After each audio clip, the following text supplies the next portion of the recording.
ಸ್ನೇಹಿತರೆ, ಗುಜರಾತ್ನ ಅಹಮದಾಬಾದ್ನಿಂದ ಲಂಡನ್ನ ಗ್ಯಾಟ್ವಿಕ್ಗೆ ಪ್ರಯಾಣ ಬೆಳೆಸಿದಂಥ ವಿಮಾನ. ಕೆಲವೊಂದು ಟೆಕ್ನಿಕಲ್ ಆಸ್ಪೆಕ್ಟ್ಸ್ಗಳ ಬಗ್ಗೆ ಮಾತಾಡಲೇಬೇಕು. ಆ ಕ್ಷಣದಲ್ಲಿ, ಕೊನೆಯ ಕ್ಷಣದಲ್ಲಿ ಆ ಭೀಕರ ದೃಶ್ಯವನ್ನು ನೋಡಿದಾಗ ಎಂಥವರಿಗೂ ಕೂಡ ಎದೆ ಜಲ್ ಅನ್ನುತ್ತೆ. ವಿಮಾನ ಪತನಕ್ಕೂ ಮೊದಲು ಸಾವು ಅವರೆಲ್ಲ ಪ್ರಯಾಣಿಕರ ಕಣ್ಣು ಮುಂದೆ ಬಂದಿತ್ತು.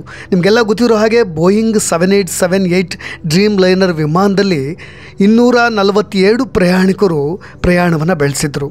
ಒಟ್ಟಾರೆಯಾಗಿ ಇಲ್ಲಿಯವರೆಗೂ 265 ಜನರು ಸಾವನ್ನಪ್ಪಿರೋದು. ಅದರಲ್ಲಿ 247 ಪ್ರಯಾಣಿಕರಲ್ಲಿ ಒಬ್ಬ ಮಾತ್ರ ಬದುಕುಳಿದ್ರೆ 60 ವಿದೇಶಿಯರು, 169 ಭಾರತೀಯರು, ಜೊತೆಗೆ ಹಾಸ್ಟೆಲ್ ಸಂಕೀರ್ಣದಲ್ಲಿದ್ದಂಥ 24 ಜನರು ಈಗಾಗಲೇ ಪ್ರಾಣವನ್ನು ತೆತ್ತಿದ್ದಾರೆ. ಎಲ್ಲರ ಕನಸುಗಳು ಕೂಡ ನೂರಾರಾಗಿತ್ತು. ಯಾಕೆಂದರೆ ತಮ್ಮವ್ರನ್ನ ಭೇಟಿಯಾಗುವ ಆಸೆಯನ್ನು ಹೊತ್ತು ಬಾನೆತ್ತರದಲ್ಲಿ ಆರ್ತಾ ಇದ್ದಂಥ ಮುಗ್ಧ ಜೀವಗಳು ಇವತ್ತು ಈ ದುರಂತದಲ್ಲಿ ಪ್ರಾಣವನ್ನು ಕಳೆದುಕೊಂಡಿದ್ದಾವೆ. ಸ್ನೇಹಿತರೆ, ಆ ವಿಮಾನ ಪತನಕ್ಕೂ ಮೊದಲು ಫ್ಲೈಟ್ನೆಲ್ಲ ಒಳಗೆ ಏನೆಲ್ಲ ಆಗಿರ್ಬೋದು ಅನ್ನೋದನ್ನು ಕಣ್ಣು ಮುಂದೆ ಊಹಿಸಿದರೂ ಕೂಡ ಬಹಳಷ್ಟು ಆಘಾತಕಾರಿಯಾದಂಥ ಅಂಶಗಳು ಕಣ್ಮುಂದೆ ಬರುತ್ತೆ. ಏನೆಲ್ಲ ದೋಷಗಳು ಆಗಿರ್ಬೋದು ಅನ್ನೋ ಕೆಲವೊಂದು ಟೆಕ್ನಿಕಲ್ ಆಸ್ಪೆಕ್ಟ್ಸ್ಗಳ ಬಗ್ಗೆ ನಾನು ಮಾತನಾಡ್ತಾ ಇದ್ದೆ. ಕೊನೆಯದಾಗಿ ಪೈಲಟ್ 3 ಬಾರಿ ಮೇಡೇ ಕಾಲನ್ನು ಕೊಡ್ತಾರೆ. ಮೇಡೇ ಮೇಡೇ ಮೇಡೇ ಅಂತ 3 ಬಾರಿ ಕೂಗಿದ್ದು ಯಾಕೆ?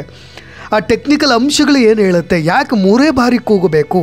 ಇನ್ನು ಏರ್ ಟ್ರಾಫಿಕ್ ಕಂಟ್ರೋಲ್ ರೂಮ್ನಲ್ಲಿ ಇದನ್ನು ಆಲಿಸ್ತಾ ಇರಬೇಕಾದ್ರೆ ಅವರ ತಾಂತ್ರಿಕ ವರ್ಗದವರ ತಲೆಯಲ್ಲಿ ಏನು ಓಡ್ತಾ ಇರುತ್ತೆ, ಅದನ್ನು ಹೇಗೆ ಕಂಟ್ರೋಲ್ ಮಾಡ್ತಾರೆ? ಇದೆಲ್ಲ ಟೆಕ್ನಿಕಲ್ ಆಸ್ಪೆಕ್ಟ್ಸ್ಗಳನ್ನು ಇಟ್ಕೊಂಡು ಇವತ್ತು ಒಂದಿಷ್ಟು ವಿವರಣೆಗಳನ್ನು ಕೊಡ್ತಾ ಹೋಗ್ತೀನಿ. ಕಂಪ್ಲೀಟಾಗಿ ವಿಡಿಯೋವನ್ನು ನೋಡಿ. ನಾನು ರಾಕೇಶ್ ಆರುಂಡಿ.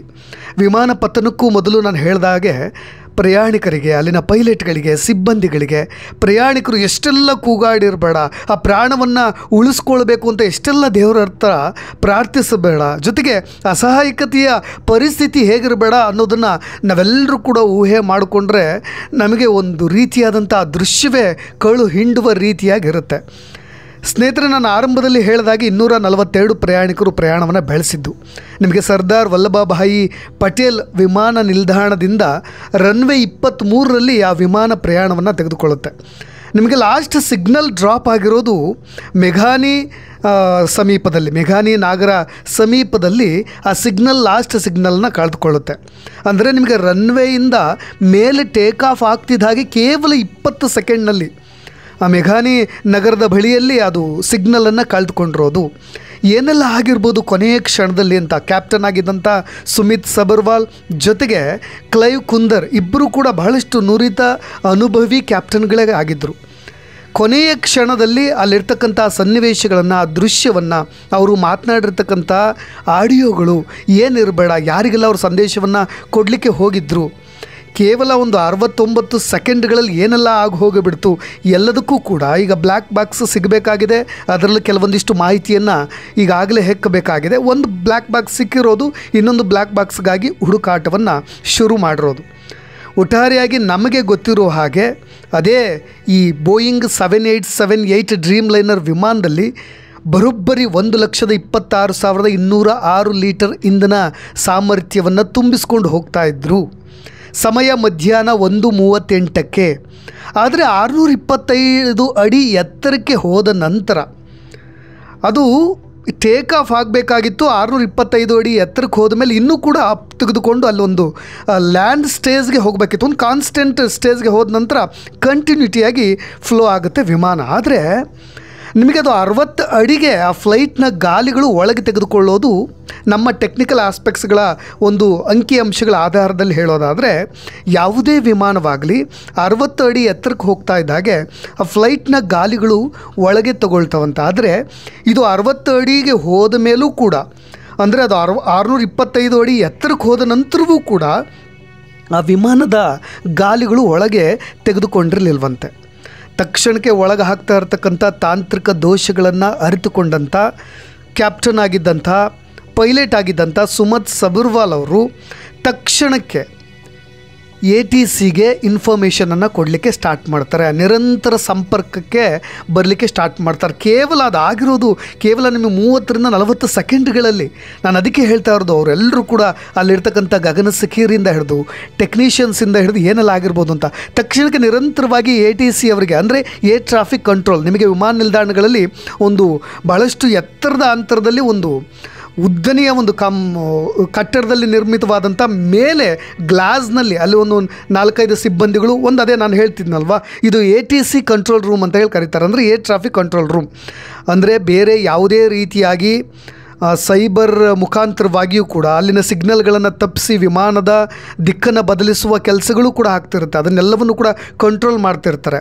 ಯಾವ ದಿಕ್ಕಿಗೆ ಹೋಗಬೇಕು, ಹಿಮ, ಮಳೆ, ಗಾಳಿ, ಗುಡುಗು, ಯಾವುದೇ ಹವಾಮಾನ ವೈಪರೀತ್ಯಗಳನ್ನು ಆಧರಿಸಿ ಪ್ರತಿ ಬಾರಿಯೂ ಕೂಡ ಪೈಲಟ್ಗೆ ಒಂದು ಸಿಗ್ನಲ್ಗಳನ್ನು ಕೊಡ್ತಾ ಇರ್ತಾರೆ. ನೀವು ಅಲ್ಲೇ ಹವಾಮಾನದಲ್ಲೇ ಒಂದಿಷ್ಟು ಕಾಲ ಅದನ್ನೇ ಈ ಒಂದು ವಿಮಾನವನ್ನು ಅಲ್ಲೇ ನೀವು ಪ್ರಯಾಣವನ್ನು ಮಾಡಿ ತದನಂತರ ಒಂದಿಷ್ಟು ಸಮಯದ ನಂತರ ನೀವು ಲ್ಯಾಂಡ್ ಆಗಬೇಕು, ಯಾವ ಸಮಯದಲ್ಲಿ ನೀವು ಟೇಕ್ ಆಫ್ ಆಗಬೇಕು ಅಥವಾ ಅದನ್ನು ನಿಲ್ಲಿಸಬೇಕಾ ಅಥವಾ ಮುಂದುವರಿಬೇಕಾ, ಎಲ್ಲದರ ವಿಚಾರದಲ್ಲೂ ನಾನು ಸೈಬರ್ ಹ್ಯಾಕಿಂಗ್ ವಿಷಯದಲ್ಲೂ ಕೂಡ ಅದನ್ನೇ ಹೇಳಿದ್ದು. ಆ ರೀತಿಯಾದಂಥ ಎಲ್ಲ ವಿಷಯಗಳನ್ನು ಕೊಡ್ತಾರೆ. ಆದರೆ ನಾನು ಆರಂಭದಲ್ಲಿ ಹೇಳಿದಾಗ ರನ್ವೇಯಿಂದ ಎದ್ದ 20 ಸೆಕೆಂಡ್ಗಳಲ್ಲಿ ಛಿದ್ರವಾಗಿ ವಿಮಾನ ಸ್ಫೋಟಗೊಂಡಿರೋದು. ಆ ಬ್ಲ್ಯಾಕ್ ಬಾಕ್ಸ್ ಏನು ಹೇಳುತ್ತೆ ಅಂದರೆ, ಬ್ಲ್ಯಾಕ್ ಬಾಕ್ಸ್ ರೆಡ್ ಕಲರ್ನಲ್ಲಿರುತ್ತೆ ಮತ್ತು ಆರೆಂಜ್ ಕಲರ್, 2 ಕಲರ್ನಲ್ಲೂ ಇರುತ್ತೆ. ಈ ಏರ್ ಟ್ರಾಫಿಕ್ ಕಂಟ್ರೋಲ್ ರೂಮ್ ಜೊತೆ ಮಾತಾಡಿದಂಥ ಆಡಿಯೋಗಳು, ಪೈಲಟ್ ಒಳಗೆ ಕೂತ್ಕೊಂಡು ಕೊನೆಯ ಸಮಯದಲ್ಲಿ ಮಾತಾಡಿದಂಥ ಮಾತುಗಳು ಎಲ್ಲವೂ ಕೂಡ ಅದರಲ್ಲಿ ರೆಕಾರ್ಡ್ ಆಗಿರುತ್ತೆ. ಪ್ರಯಾಣಿಕರಿಗೆ ಕೊಟ್ಟಂಥ ಸಲಹೆ ಸೂಚನೆಗಳು, ತಕ್ಷಣಕ್ಕೆ ನೀವೇನಾದರೂ ಪಾರಾಗುವ ಸೂಚನೆಗಳೇನಾದರೂ ಕೊಡೋದಿದ್ದರೆ ಅದನ್ನೆಲ್ಲವನ್ನು ಕೂಡ ಅವ್ರಿಗೆ ಕೊಡ್ತಾ ಇರ್ತಾರೆ. ಅದಕ್ಕೋಸ್ಕರವೇ ಅವರಿಗೆ ಸೂಚನೆಗಳನ್ನು ಕೊಡೋದಕ್ಕೋಸ್ಕರವೇ ಏರ್ ಟ್ರಾಫಿಕ್ ಕಂಟ್ರೋಲ್ ರೂಮ್ಗೆ ಮೇಡೇ ಕಾಲನ್ನು ತೆಗೆದುಕೊಂಡಿದ್ದಾರೆ ಪೈಲಟ್ಗಳು. ಅವರಿಬ್ಬರು ಕೂಡ ಕ್ಯಾಪ್ಟನ್ಸ್ಗಳು. ತುರ್ತು ನಮಗೇನಾದರೂ ಸಹಾಯ ಮಾಡಿ ಅಂತ. ಅಂದರೆ SOS ತಗೊಳ್ಳೋದು ಅಂತ ಕರಿತೀವಿ ಇದಕ್ಕೆ. SOS ಕಾಲ್ ಅಂದರೆ ಸೇವ್ ಅವರ್ ಶಿಪ್ ಅಂತ. ಆರಂಭದಲ್ಲಿ ಎಲ್ಲರೂ ಕೂಡ ಏನೇ ಸಮಯದಲ್ಲಿ ವಿಮಾನದಲ್ಲಿ ಏನಾದರೂ ತುರ್ತು ಆಘಾತಗಳೇನಾದರೂ ಸಂಭವಿಸಿದ್ರೆ SOS ಕಾಲ್ಗಳನ್ನು ತೆಗೆದುಕೊಳ್ತಾರೆ. ಅಂದರೆ ಸೇವ್ ಅವರ್ ಶಿಪ್ ಅಂತ. ಇದು ಮೇಡೇ ಮೇಡೇ ಮೇಡೇ ಅಂತ 3 ಬಾರಿ ಹೇಳಿದ್ರೆ ಈ ಪದ ಬಳಕೆ ಮಾಡಿದಂಥ ಕೆಲವೇ ಕ್ಷಣಗಳಲ್ಲಿ ಅಲ್ಲಿರ್ತಕ್ಕಂಥ ATC ಸಿಬ್ಬಂದಿಗಳು ತಕ್ಷಣಕ್ಕೆ ರಿಯಾಕ್ಟ್ ಮಾಡಬೇಕಾಗತ್ತೆ. ತಕ್ಷಣಕ್ಕೆ ಇಲ್ಲ ಬೇರೆ ಬದಿಗೊತ್ತಿ ಎಲ್ಲ ಕೆಲಸಗಳನ್ನು ಕೂಡ ಬದಿಗೊತ್ತಿ ಇವರ ಸಮಸ್ಯೆಗಳನ್ನು ಆಲಿಸಬೇಕಾಗತ್ತೆ. ಸ್ನೇಹಿತರೆ, ನಾವು ಊಹೆ ಮಾಡೋದಾದರೆ ಹೆಚ್ಚಿನದಾಗಿ ಈ ಅಹಮದಾಬಾದ್ ವಿಮಾನ ನಿಲ್ದಾಣ ಇದೆಯಲ್ಲ, ಅಲ್ಲಿ ಸಾಮಾನ್ಯ ದಿನಗಳಲ್ಲಿ ಇದ್ದಂಥ ವಾತಾವರಣದಕ್ಕಿಂತ ಹೆಚ್ಚು ತಾಪಮಾನ ಇತ್ತಂತೆ. ಅಂದರೆ ಆ ಫ್ಲೈಟ್ನಲ್ಲಿರ್ತಕ್ಕಂಥ ಇಂಧನ ಸಾಮರ್ಥ್ಯ ತಕ್ಷಣಕ್ಕೆ ಹೋಗಿ ಅಲ್ಲಿ ಒಂದು ಹಾಸ್ಟೆಲ್ಗೆ ಬಡ್ದಿರೋದ್ರಿಂದ ಅಲ್ಲಿದ್ದಂಥ ತಾಪಮಾನ ಹೆಚ್ಚು ಬಿಸಿಲಿನ ಶಾಖವಿದ್ದಿದ್ದರಿಂದಲೂ ಕೂಡ ಈ ಒಂದು ಘಟನೆ ಇನ್ನೂ ಭೀಕರವಾಗಿ ಘಟಿಸಿದೆ ಅನ್ನೋದನ್ನು ಕೂಡ ನಾವು ಊಹೆ ಮಾಡಬಹುದು. ಹೆಚ್ಚಾಗಿ ಅವರು 121.5 ಮೆಗಾ ಹರ್ಡ್ಸ್ನಲ್ಲೇ ಅವರು ಮೇಡೇ ಕಾಲನ್ನು ತೆಗೆದುಕೊಂಡಿರೋದು. ತತ್ಕ್ಷಣಕ್ಕೆ ಈ ಥರದೊಂದು ಮೆಗಾ ಹರ್ಡ್ಸ್ನಲ್ಲಿ ರೇಡಿಯೋ ತರಂಗಗಳಲ್ಲಿ ಬಂದಂಥ ಕಾಲನ್ನು ಅವರು ತಕ್ಷಣಕ್ಕೆ ರಿಯಾಕ್ಟ್ ಮಾಡಬೇಕಿತ್ತು. ಅವರು ಮೇಡೇ ಕಾಲನ್ನು ಕೊಟ್ಟ ತಕ್ಷಣಕ್ಕೂ ಕೂಡ ಕೆಲವು ಸೆಕೆಂಡ್ಗಳಲ್ಲಿ ಆ ಥರದೊಂದು ದುರಂತ ಸಂಭವಿಸಿಬಿಟ್ಟಿದೆ. ಓಕೆ, ಅದನ್ನು ಬದಿಗಿಟ್ಟು ಮಾತನಾಡೋದಾದರೆ ಹೆಚ್ಚಾಗಿ ಈ ಅಹಮದಾಬಾದ್ ವಿಮಾನ ನಿಲ್ದಾಣದಲ್ಲಿ ಪಕ್ಷಿಗಳು ಕೂಡ ಜಾಸ್ತಿ ಆಗಿರುತ್ತಂತೆ. ಹಾಗಾಗಿ ಈ ಪಕ್ಷಿಗಳು ಜಾಸ್ತಿ ಇದ್ದಿದ್ದರಿಂದ ಎಲ್ಲಾದರೂ ಆ ಇಂಜಿನ್ಗೆ ಆ ಪಕ್ಷಿ ಬಡಿದಿದ್ದರೆ ಈ ಥರದ ಒಂದು ದುರಂತವೂ ಕೂಡ ಸಂಭವಿಸಿದೆ ಅಂತ ಹೇಳ್ಬೋದು. ಇನ್ನೊಂದು ಪ್ರಪೋರ್ಷನ್ ಸಿಸ್ಟಮ್ ಪ್ರೊಬಾಬಿಲಿಟಿ ಬಗ್ಗೆ ಮಾತಾಡ್ತಾ ಇದ್ದೀನಿ ನಾನು. ಪ್ರಪೋರ್ಷನ್ ಸಿಸ್ಟಮ್ ಪ್ರಾಬ್ಲಮಿಂದನೂ ಕೂಡ ಈ ರೀತಿಯಾಗಿ ಒಂದು ಘಟನೆ ಸಂಭವಿಸಿರೋ ಸಾಧ್ಯತೆ. ಅಂದರೆ ವಿಮಾನ ಮೇಲೆ ಎತ್ತರಕ್ಕೆ ಹೋದ ಹಾಗೆ ಅದರ ಆ ವೇಗಕ್ಕೆ ಸಂಬಂಧಿಸಿ ಜೊತೆಗೆ ಆ ವಿಮಾನದ ತೂಕವನ್ನು ಆಧರಿಸಿ ಅದಕ್ಕೆ ಆ ತೆಗೆದುಕೊಳ್ತಕ್ಕಂಥ ಸ್ಪೀಡ್ಗೆ ಸಂಬಂಧಪಟ್ಟ ಹಾಗೆ ಎಷ್ಟು ಫ್ಯೂಯಲನ್ನು ನಾವು ಇಂಜಿನ್ಗೆ ಫೀಡ್ ಮಾಡಬೇಕು ಅನ್ನೋದು ಆ ಪ್ರಪೋರ್ಷನ್ ಸಿಸ್ಟಮ್ ಆಧರಿಸಿರುತ್ತಂತೆ. ಅದು ಎಲ್ಲೋ ಆ ಫ್ಯೂಯಲ್ಗೆ ಆ ಇಂಧನ ಜೊತೆಗೆ ಆ ಇಂಧನವನ್ನು ಭರಿಸುವಿಕೆಯಲ್ಲಿ ಆ ವಿಮಾನದ ತೂಕಕ್ಕೆ ತಕ್ಕಂಥ ಇಂಧನವನ್ನು ಪೂರೈಸುವಲ್ಲಿ ಎಲ್ಲೋ ಎಡವಿದೆ ಅನ್ನೋ ಕಾರಣಕ್ಕೆ ಈ ಥರದೊಂದು ದುರಂತವೂ ಕೂಡ ಸಂಭವಿಸಿರಬಹುದು ಅನ್ನೋದನ್ನು ಕೂಡ ಈಗಾಗಲೇ ಊಹೆ ಮಾಡಲಾಗ್ತಾ ಇರೋದು. ಸ್ನೇಹಿತರೆ, ನಡೆಯಬಾರದಂಥ ಒಂದು ಘಟನೆ ನಡೆದೇ ಹೋಗಿಬಿಟ್ಟಿದೆ. ಯಾರೂ ಕೂಡ ಊಹೆ ಮಾಡಿರಲಿಲ್ಲ. ಒಬ್ಬ ವ್ಯಕ್ತಿ, ನಮಗೆ ವಿಶ್ವಾಸ್ ಕುಮಾರ್ ರಮೇಶ್ ಅನ್ನೋರು ಅಹಮದಾಬಾದ್ ವಿಮಾನ ದುರಂತದಿಂದ ಪವಾಡ ರೀತಿಯಲ್ಲಿ ಪಾರಾಗಿ ಬಂದಿರೋದು, ಅಹಮದಾಬಾದ್ ಆಸ್ಪತ್ರೆಯಲ್ಲಿ ಚಿಕಿತ್ಸೆಯನ್ನು ಪಡಿತಾ ಇರೋದು. ಅವರ ಅನುಭವಗಳನ್ನು ನಿಜಕ್ಕೂ ಆ ದೂರದರ್ಶನ ವಾಹಿನಿಯಲ್ಲಿ ನಡೆಸಿದಂಥ ಸಂದರ್ಶನದಲ್ಲಿ ಮಾತನಾಡಿರೋದವರು. ಅಪಾಯದಿಂದ ನಾನು ಹೇಗೆ ಜೀವಂತವಾಗಿ ಹೊರಗೆ ಬಂದೆ ಅನ್ನೋದನ್ನ ನೇರವಾಗಿ ಪ್ರಧಾನಮಂತ್ರಿಗಳು ಕೂಡ ಅವ್ರನ್ನೀಗ ಮಾತನಾಡಿಸಿದ್ದಾರೆ. ವಿಮಾನ ಟೇಕ್ ಆಫ್ ಆದ ತಕ್ಷಣ ಏನೋ ಒಂದು ರೀತಿಯಾಗಿ ಸ್ಟಕ್ ಆದಂತೆ ಭಾಸವಾಗ್ಬಿಡ್ತು. ನಂತರ ಗ್ರೀನ್ ಮತ್ತು ವೈಟ್ ಲೈನ್ ಆನ್ ಆಗಿಬಿಟ್ವು. ಪೈಲಟ್ಗಳು ನಿಯಂತ್ರಣವನ್ನು ಸಾಧಿಸಿ ಆ ವಿಮಾನವನ್ನು ಮೇಲಕ್ಕೆ ಕೊಂಡೊಯ್ಯಲಿಕ್ಕೆ ಎಷ್ಟೆಲ್ಲ ಪ್ರಯತ್ನ ಪಟ್ಟರು, ಆದರೆ ಅದು ಸಾಧ್ಯವಾಗಲಿಲ್ಲ.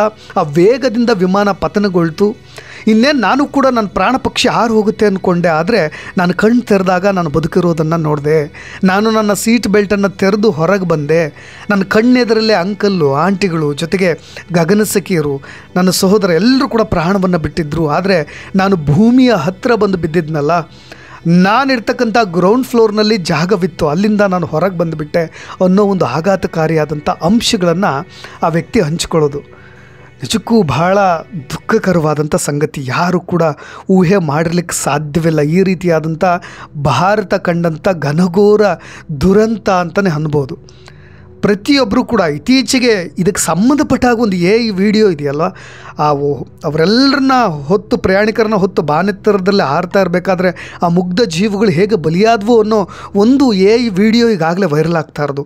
ಅದು ಆ ಪೈಲಟ್ಗಳ, ಪ್ರಯಾಣಿಕರ ಅಸಹಾಯಕತೆಯ ಪರಿಸ್ಥಿತಿಯ ದೃಶ್ಯವನ್ನು ತೋರಿಸ್ತಾ ಇರೋದನ್ನು ನೋಡಿಬಿಟ್ರೆ ಎಲ್ಲರ ಎದೆ ಜಲ್ಲಂದುಬಿಡುತ್ತೆ. ಅವರೆಲ್ಲರ ಆತ್ಮಗಳಿಗೆ ಶಾಂತಿ ಕೋರೋದು ಅಷ್ಟೇ ನಮಗೆ ಉಳಿದಿರೋದು. ಆ ಕೊನೆಯ ಕ್ಷಣಗಳು ಆ ಬ್ಲ್ಯಾಕ್ ಬಾಕ್ಸ್ನಲ್ಲಿ ಇದ್ದಂಥ ಆಡಿಯೋಗಳು ಏನಾದರೂ ಅವುಗಳನ್ನು ಕೇಳಿಬಿಟ್ರೆ ಇನ್ನೆಷ್ಟು ದುಃಖವಾಗಬೇಡ ನಮಗೆ ಅಂತ ಅನಿಸ್ಬಿಡುತ್ತೆ. ಅವರೆಲ್ಲರ ಆತ್ಮಗಳಿಗೆ ಶಾಂತಿ ಕೋರ್ತಾ ಕೊನೆಯದಾಗಿ ಮತ್ತೊಮ್ಮೆ ಅವರ ಆತ್ಮಗಳಿಗೆ ಮತ್ತು ಅವ್ರ ಕುಟುಂಬಗಳಿಗೆ ಧೈರ್ಯ ತುಂಬುವ ಕೆಲಸವನ್ನು ನಾವು ಪ್ರಾರ್ಥನೆ ಮಾಡೋದ್ರ ಮುಖಾಂತರ ಮಾಡೋಣ ಅಂತ ಹೇಳ್ತಾ ಇನ್ನೊಂದಿಷ್ಟು ಅಪ್ಡೇಟ್ಸ್ಗಳೊಂದಿಗೆ ಮತ್ತೆ ಬರ್ತೀನಿ. ನಾನು ರಾಕೇಶ್ ಆರುಂಡಿ. ಧನ್ಯವಾದ.